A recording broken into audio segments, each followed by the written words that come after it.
Onam, the traditional harvest festival celebrated in the Indian state of Kerala, is one of the most significant festivals in the region and usually falls in the Malayalam month of Chingam.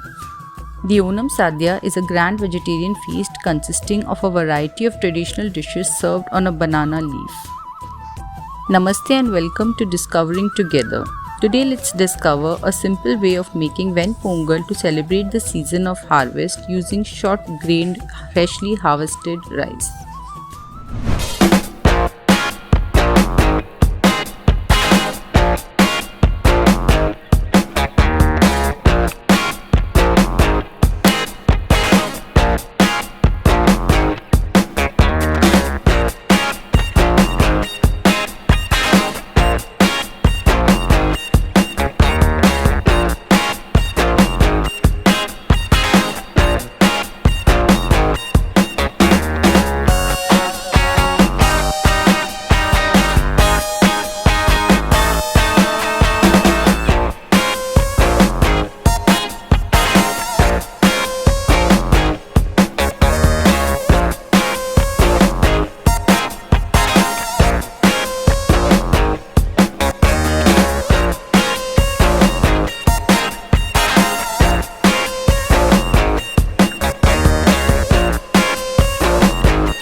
I'm Farheen. I'll catch you next Wednesday and we shall continue discovering together.